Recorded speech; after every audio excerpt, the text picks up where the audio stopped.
हमारे गांव में जब भी कोई लड़की लाल रंग पहनकर घर से बाहर निकलती थी तो वह गायब हो जाती थी और कुछ दिन बाद उसकी लाश मिलती थी जिसकी इज्जत कोई लूट चुका होता। आखिर लाल रंग पहनने से ऐसा क्या होता था कि बेचारी लड़कियों को ना सिर्फ अपनी इज्जत बल्कि जान से भी हाथ धोना पड़ता था। इसी बात का पता लगाने के लिए एक दिन मैं लाल रंग पहनकर घर से बाहर चली गई। उसके बाद मेरे साथ एक आदमी ने बुरी तरह से। मेरा नाम पूनम है। मैं एक गरीब परिवार में पैदा हुई लड़की थी। मेरे पिताजी के पास ना तो बहुत ज़्यादा धन दौलत थी, ना जायदाद और ना ही कोई बड़ा बिजनेस था। लेकिन हाँ, वह छोटी मोटी नौकरी करके हमारे घर का गुजारा कर लेते थे। लेकिन मुझे मेरे माता पिता से जो संस्कार मिले थे वह उनका मोल सबसे ज़्यादा था, क्योंकि इससे ऊपर तो कुछ हो ही नहीं सकता। मैं अपने माता पिता की इकलौती संतान थी। दरअसल मेरे पैदा होने के बाद मेरे माता पिता ने दूसरी संतान नहीं करनी चाहिए, क्योंकि उन्हें हमेशा से ही एक लड़की चाहिए थी और वह हो गई तो उसके बाद उन्हें किसी भी चीज़ की ख्वाहिश नहीं रही। वे यही मानते थे कि जिस घर में लड़कियां होती हैं उस घर में धन और अन्न के भंडार भरे रहते हैं और उस घर के ऊपर कभी दुख आ ही नहीं सकता। शायद उनकी बात सही थी, क्योंकि हम लोग अपने छोटे से आशियाने में बहुत ज़्यादा खुश थे। हमें किसी भी चीज़ की कमी महसूस नहीं होती थी, चाहे वह मेहनत करके ही क्यों ना मिल रही हो। लेकिन मेरे पिताजी दिन रात मेहनत करके हम लोगों की सारी ज़रूरतें पूरी किया करते थे। अच्छा खाना पीना और हंस बोलकर ही रहना हमारी आदत थी। लेकिन जब मेरी उम्र 20 साल की हो गई तो सभी रिश्तेदारों ने मेरी शादी का जिक्र करना शुरू कर दिया। जब भी कोई घर पर आता है या जब भी किसी का फ़ोन आता तो बस मेरी शादी का ही बात करते और बोलते कि अब तो तुम्हारी लड़की जवान हो गई है, अब इसकी शादी नहीं करनी क्या। लेकिन मैं हमेशा से ही शादी के खिलाफ थी और मेरा तो यही था कि मैं शादी नहीं करूंगी। मैं तो बस पूरी उम्र माँ और पिताजी की सेवा ही करूंगी। लेकिन हाँ, अगर फिर भी मेरी शादी हो जाती है तो जो भी मेरा पति होगा उसे मेरे घर में घर जमाई बनकर रहना पड़ेगा और माता पिता की सेवा करनी पड़ेगी। मेरा तो यही मानना था। लेकिन मेरे माता पिता इस चीज़ के खिलाफ थे। वह कहते थे कि बेटा, लड़की को तो ससुराल जाना ही होता है, ये तो दुनिया का दस्तूर है। और रही बात घर जमाई की, तो अगर तुम्हारा पति भी अपने माता पिता की इकलौती संतान हुआ तो क्या होगा, क्योंकि वह तो अपने माँ बाप का अकेला सहारा होगा। और अगर उसे हम लोग घर जमाई बनाकर रख लेंगे तो उसके माता पिता क्या करेंगे और वह कहाँ जाएंगे। मेरे मम्मी पापा भी अपनी जगह सही बात बोल रहे थे, इसीलिए उन्होंने मेरी किसी भी जिद को चलने नहीं दिया और बस मुझे शादी के लिए राजी कर लिया। अब मेरे लिए लड़के की तलाश शुरू कर दी गई। मेरे लिए रिश्ते ढूंढने में मम्मी पापा को ज़्यादा तकलीफ नहीं हुई, क्योंकि मैं दिखने में बहुत ही खूबसूरत थी। दरअसल बचपन से ही मैंने अपने पूरे शरीर की देखरेख बड़ी ही ध्यान से की थी और अपने लंबे घने बालों का तो मैं इस कदर ध्यान रखती थी कि मानो उनमें तो मेरी जान ही बसती हो। और गोरा रंग होने की वजह से सब लोग मुझ पर फिदा ही रहते थे। शायद मेरी खूबसूरती की वजह से ही मेरे लिए अच्छे अच्छे रिश्तों की लाइन लग गई। लेकिन उनमें से पिताजी को सिर्फ एक रिश्ता पसंद आया। जब मुझे पता चला कि वह रिश्ता एक अमीर घर से है तो मुझे थोड़ी खुशी भी हुई और ये दुख भी हुआ कि मैं उन लोगों के बीच कैसे मैनेज कर पाऊंगी, क्योंकि मैं तो अपने गरीब से आशियाने में ही पली बड़ी हूँ और उन्हीं तौर तरीकों से रह रही हूँ। लेकिन मैंने सुना था कि अमीर लोगों के तो अलग अलग ढंग होते हैं, उनका तो खाना खाने का तरीका भी अलग होता है। पता नहीं मैं अपने ससुराल में कैसे उनके तौर तरीकों को अपना पाऊंगी। बस इसी डर से मुझे घबराहट सी होने लगी थी। लेकिन मेरी माँ ने कहा कि बेटी, तुम्हें वहाँ पर कुछ भी करने की ज़रूरत नहीं। दरअसल तुम्हारे ससुराल वालों के यहाँ नौकर चाकर हैं, सारा काम वही लोग करते हैं। खैर, मेरे मन को ये जानकर थोड़ी संतुष्टि हुई और फिर मैंने सोचा कि शुरू से मैं थोड़ा ध्यान से रहूंगी। उसके बाद तो मैं उनके रहन सहन में घुल मिल ही जाऊंगी। फिर मुझे गजब की एक बात पता चली कि जिससे मेरी शादी हो रही है वह भी अपने माँ बाप की इकलौती संतान है। जैसे कि मेरे पिताजी ने कहा था, बिल्कुल वैसा ही हो गया था। मेरा रिश्ता पक्का हो गया और मेरी शादी की तारीख भी निकल गई। घर में तैयारियां जोरों शोरों से चल रही थीं। हमारे सारे रिश्तेदार आ गए। सब लोग तारीफ कर रहे थे कि पूनम का रिश्ता तो बहुत बड़े खानदान में हुआ है। उन लोगों के कई बड़े बिजनेस हैं, सब कुछ पूनम का ही होने वाला है। लेकिन मुझे उन लोगों की दौलत का कोई लालच नहीं था। मैं तो भगवान से बस यही दुआ करती थी कि बस मैं अपने ससुराल में सुख से रह सकूं। जिस तरह से मैं अपने माता पिता के साथ पूरे 20 सालों तक हंसी खुशी रही हूँ, यहाँ मुझे किसी भी चीज़ की कमी नहीं हुई। मैंने हमेशा इन लोगों का सर गर्व से ऊंचा रखा, बस उसी तरह से उन लोगों का भी रख सकूं। यही सब सोचते सोचते शादी की सारी रस्मों रिवाजों के साथ मेरी शादी का दिन भी आ गया। मेरे होने वाले पति का नाम सुमित था। सुमित काफ़ी संस्कारी लग रहे थे। मैंने उन्हें शादी से पहले एक बार भी नहीं देखा था। दरअसल हमारे पूरे खानदान में यही रिवाज था कि शादी से पहले लड़की लड़के को नहीं देख सकती थी। लेकिन मेरे ससुराल वाले शहर के थे और पढ़े लिखे भी, इसलिए उन लोगों के मन में तो ये था कि शादी से पहले लड़का मुझे देखे। लेकिन हमारे परिवार में परंपरा होने की वजह से उन्होंने इसे स्वीकार कर लिया। शादी के बाद जब मैंने पहली बार सुमित को देखा तो मैं बहुत खुश हुई, क्योंकि वह दिखने में बहुत हैंडसम थे। कुछ देर तक तो मुझे और सुमित को एक कमरे में अकेला छोड़ दिया गया। तब हम लोगों ने आपस में खूब बातें की। सुमित से बात करने के बाद मेरे मन में अब तक जो वहम था वह दूर हो गया था। उनकी बातों से जरा सा भी ये नहीं लग रहा था कि वह एक अमीर घराने से हैं, क्योंकि अभी तक जहाँ तक मैंने यही सुना था कि अमीर घराने के लोग बहुत ही घमंडी और गुस्सैल स्वभाव के होते हैं। लेकिन सुमित के स्वभाव से तो मुझे ऐसा कुछ भी नज़र नहीं आ रहा था। वह बिल्कुल शांत इंसान थे और उनके बात करने का तरीका भी अच्छा था। सुमित ने मुझसे वादा किया कि वह उम्र भर मेरा साथ निभाएंगे और हमेशा मेरी हर ज़रूरत का ख्याल भी रखेंगे।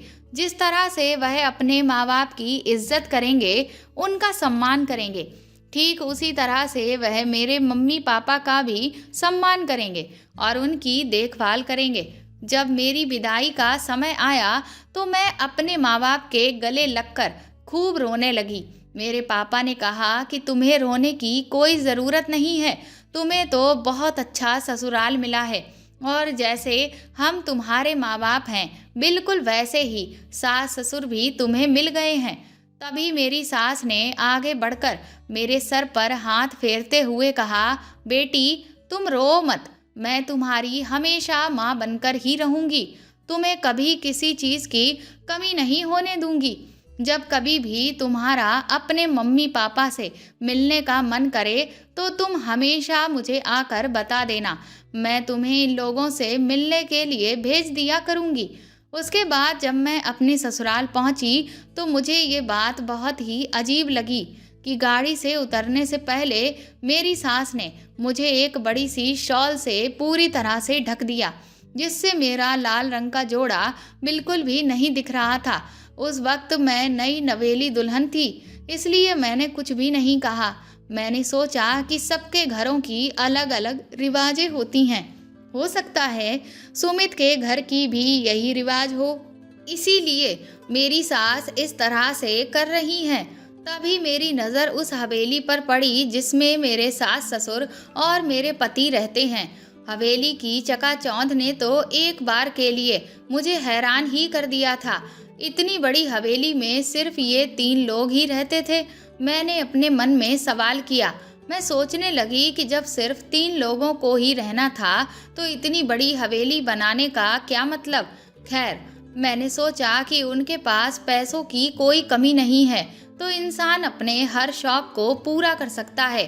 फिर मैंने सोचा कि लेकिन इतनी बड़ी हवेली का काम कौन करता होगा। तब मुझे याद आया कि पापा ने कहा था कि उनके घर में नौकर लगा हुआ है। शाम के वक्त रस्मों रिवाजों को निभाने के बाद मुझे सुमित के कमरे में भेज दिया गया। कमरा इतना सुंदर सजा हुआ था कि एक पल के लिए मैं उस कमरे की सजावट को देखकर खुद की खूबसूरती ही भूल गई। ये दिन मेरी जिंदगी का सबसे खूबसूरत दिन साबित हुआ।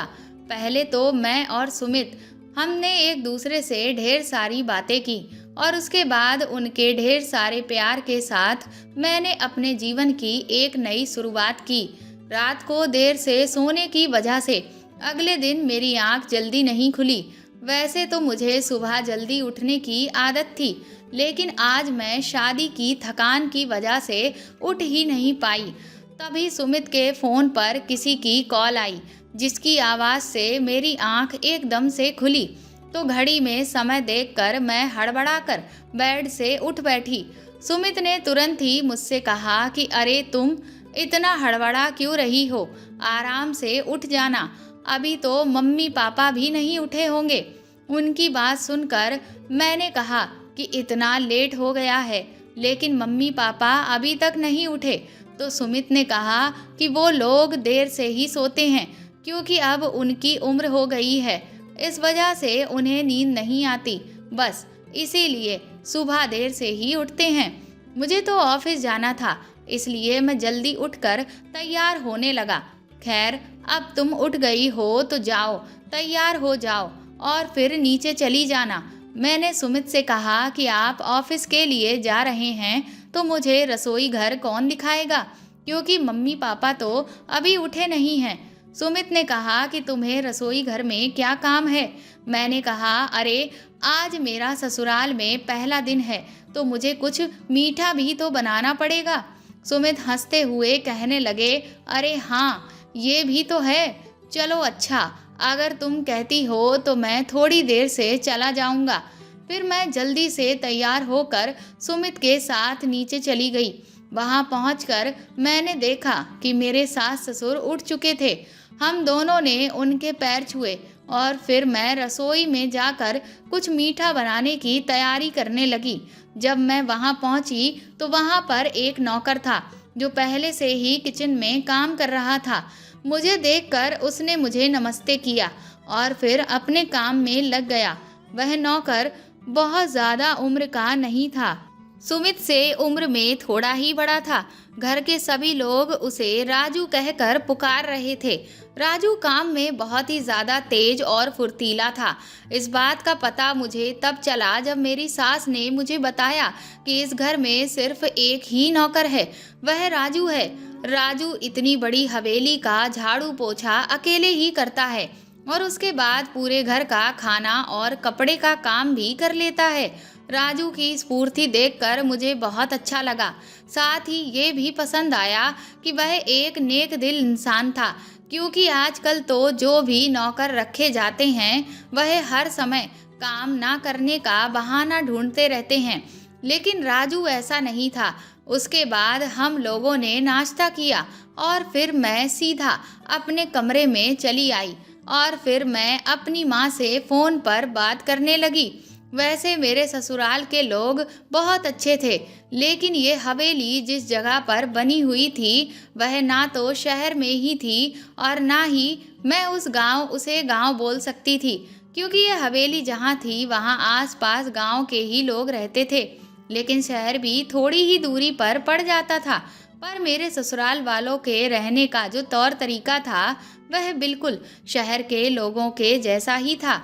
उसी दिन शाम को मेरी मुंह दिखाई थी और मेरे ससुराल वालों के पहचान के लोग और कुछ गांव के लोग मेरी मुंह दिखाई करने के लिए आ रहे थे। वह सब मेरी बहुत तारीफ कर रहे थे। फिर उसके बाद वह लोग बैठकर नाश्ता करने लगे। तभी मैंने कुछ औरतों को आपस में बात करते हुए सुना कि वह लड़की बिना कपड़ों के खेतों में पड़ी हुई मिली। उसके साथ भी वही सब हुआ था जो बाकी की लड़कियों के साथ होता आया। तभी दूसरी औरत बोली कि जब पता है कि लाल कपड़े पहनकर बाहर नहीं निकलना है तो फिर वह गई ही क्यों? अब जब ऐसी गलती करोगे तो फिर उसका अंजाम तो यही होगा। उन लोगों की बातें सुनकर मुझे कुछ भी समझ नहीं आ रहा था, लेकिन जब लाल कपड़े की बात पर मैंने ध्यान दिया तो मुझे याद आया कि मेरी सास ने भी मेरा लाल रंग का शादी का जोड़ा उस शॉल से पूरी तरह से ढक दिया था। मुझे समझ नहीं आ रहा था कि आखिर ये सब माजरा किस बात का है। मैंने सोचा कि मैं बाद में इसके बारे में सुमित से पूछूंगी। खैर, धीरे धीरे दिन यूं ही बीतने लगे और मैं इस बात को भूल गई। फिर एक दिन मैं खाली बैठी थी तो मैंने सोचा कि मैं अपनी अलमारी ही ठीक कर लूं।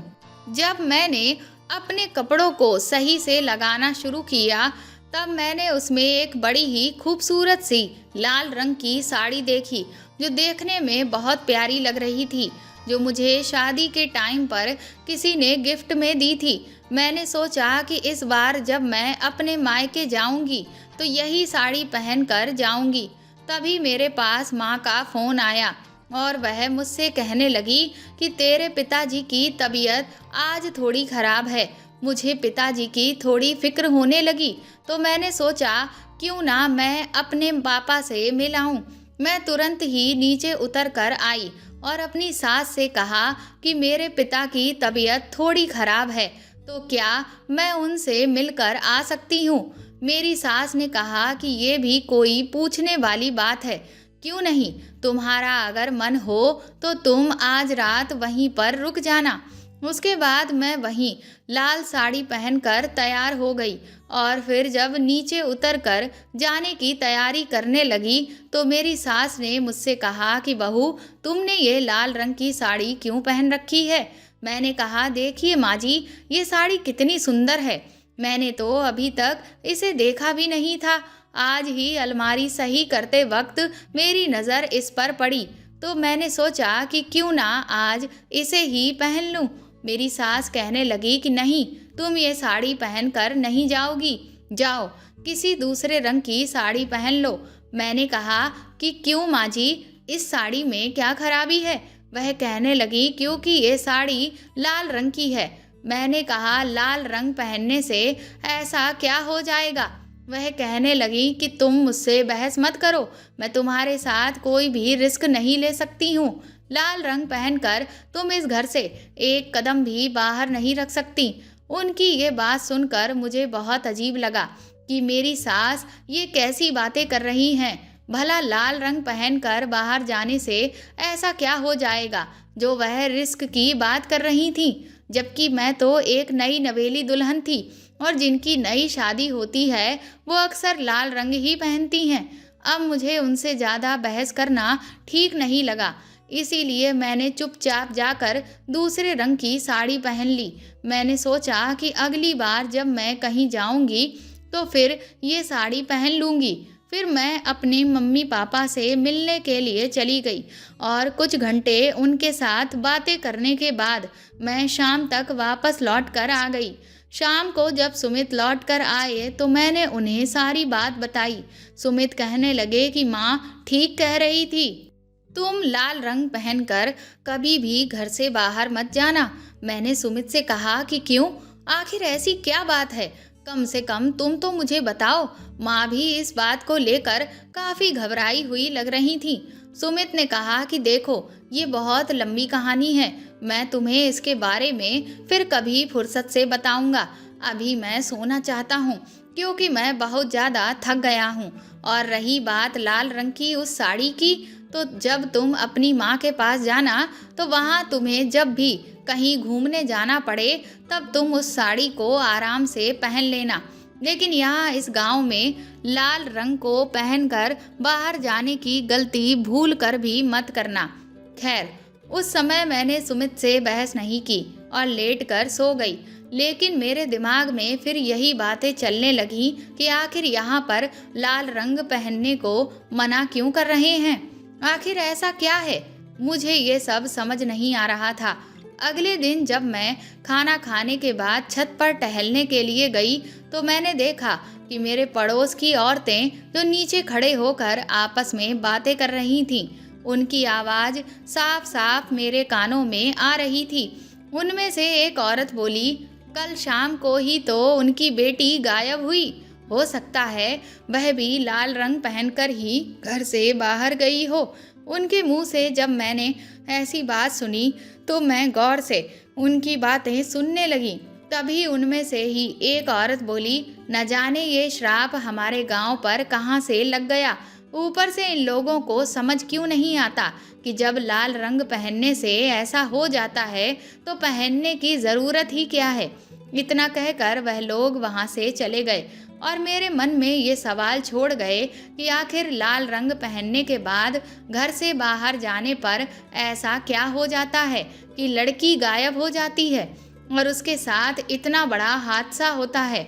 और ये श्राप का क्या चक्कर है, ये लोग कैसी बातें कर रहे थे। फिर मैं नीचे उतर कर आई तो सीधा अपने कमरे में चली गई। मैंने ये सारी बातें अपनी सास से कह डाली तो वह कहने लगी, बेटा इस गांव में ये सब कुछ साल पहले से ही होता चला आ रहा है कि जो भी लड़की लाल रंग पहनकर घर से बाहर निकलती तो वह गायब हो जाती और 2-4 दिनों के बाद उसकी लाश ही मिलती और उसके साथ गलत काम किया जाता। इसीलिए पूरे गांव में लाल रंग पहनकर घर से बाहर जाने के लिए लड़कियों को मना करके रखा गया है और अगर कोई ऐसा करता है तो उसका जिम्मेदार वह खुद होता है। बस इसीलिए मैंने तुझे मना किया था। मैंने अपनी सास से कहा कि इस सब का श्राप से क्या लेना देना, तो वह कहने लगी, बेटा ये हमारे गांव को श्राप दिया गया है। मैंने कहा, किसने दिया है ये श्राप? तो वह कहने लगी कि इस सब की तो मुझे कोई भी जानकारी नहीं है, बस सभी लोग गांव में ऐसा कहते हैं। मैंने कहा कि अब जो लड़की गायब हुई है वह किसकी बेटी है? तो सास ने बताया कि उनका घर हमारे घर से कुछ ही दूरी पर है। उनकी ही बेटी आज सुबह से लापता है। इससे पहले भी बहुत सी औरतें गायब हो चुकी और उनकी लाश ही मिली है। मैंने कहा, क्या अभी तक किसी ने इस सब के बारे में पता लगाने की कोशिश नहीं की? तो सास कहने लगी कि कौन इन सब चक्करों में पड़े, और फिर जब पहले से ही पता है कि ये एक श्राप है तो फिर आखिर क्या पता लगाया जाए। वह मुझसे कहने लगी कि तुम इन सब बातों में ना उलझो, बस अपना ख्याल रखना और कभी भी लाल रंग पहनकर घर से बाहर मत जाना। अब मेरे मन से ये बातें ज़रा भी निकल नहीं रही थीं। बार बार मैं यही सोच रही थी कि पता नहीं उन लड़कियों पर क्या गुजरती होगी, पता नहीं कौन उनके साथ ये सब करता है। मैं मन ही मन सोचने लगी कि अब मुझे ही इस सब के बारे में पता लगाना होगा। लेकिन फिर मैंने सोचा कि मैं अकेले क्या क्या कर लूँगी, इसमें तो मुझे सुमित का सहारा लेना ही पड़ेगा। मैं उन्हें समझाऊंगी कि आप तो पढ़े लिखे हैं और फिर ये किस तरह की पिछड़ी बातों में पड़ गए। अब तक तो अगर पुलिस में कंप्लेंट की जाती तो शायद इस सब के पीछे कौन है हमें पता चल जाता। शाम को सुमित के आने के बाद मैंने उन्हें पूरी बात बता दी, लेकिन उन्होंने मेरा साथ देने से मना कर दिया। वह कहने लगे, पूनम मैं इतना बड़ा रिस्क नहीं ले सकता। तुम जानती हो ना कि लाल रंग पहनकर बाहर जाने से क्या होता है, और तुम ये सब क्या लेकर बैठ गई हो। मैं इस सब में तुम्हारा किसी भी तरह से साथ नहीं दूंगा। मैंने कहा कि आप समझते क्यों नहीं, आखिर पता तो करें कि इस सब के पीछे कौन है। भला सिर्फ लाल रंग पहनकर बाहर जाने से ऐसा क्या हो जाता है। सुमित बोले, तुम्हें पता है ना कि ये एक श्राप है। मैंने कहा, आप ये कैसी अंधविश्वास से भरी बातें कर रहे हैं। पढ़े लिखे होकर आप भी इन सब में विश्वास करते हैं। एक बार खुद सोच कर देखिए कि ये कैसा श्राप है जिसमें किसी लड़की के साथ इतना गलत किया जाता है। इसका तो मतलब साफ यही है कि कोई है जो श्राप की आड़ में इतना बुरा कर रहा है। मेरी जिद के आगे सुमित को झुकना ही पड़ा और उन्होंने बड़ी ही मुश्किल से हाँ कर दी। इसके बाद हमने एक प्लान बनाया और सुमित से कहा कि वह अपने इस प्लान में अपने दोस्तों को भी शामिल कर लेंगे। जब एक साथ इतने लोग होंगे तो कोई डर भी नहीं रहेगा। उसके बाद हम सभी लोग छुपकर एक जगह पर बैठ गए और फिर मैं वही लाल रंग की साड़ी पहनकर घर से बाहर गई। सुमित के सभी दोस्त घर से बाहर बने गार्डन में छुपकर बैठ गए। बाहर निकलकर मैं कुछ देर तो खड़ी रही, लेकिन कुछ देर तक कुछ भी नहीं हुआ। थोड़ी देर इंतजार करती रही, लेकिन फिर भी कुछ नहीं हुआ।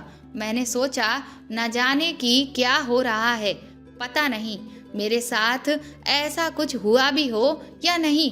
फिर जब मैं जाने लगी तभी मैंने देखा कि काले कपड़े से मुंह को ढके हुए एक आदमी मेरे पास आता है और मेरे मुंह के आगे हाथ रखते हुए मुझ पर चाकू से वार करने की कोशिश करने लगता है। तभी सुमित और उसके दोस्त जहां पर छिपे थे वह वहां से बाहर आ जाते हैं और उस आदमी को पकड़ लेते हैं। उसके चेहरे पर बंधा काला कपड़ा हटाते हैं तो उसका चेहरा देखकर हमारे पैरों तले जमीन खिसक जाती है, क्योंकि वह और कोई नहीं बल्कि हमारा नौकर राजू ही था।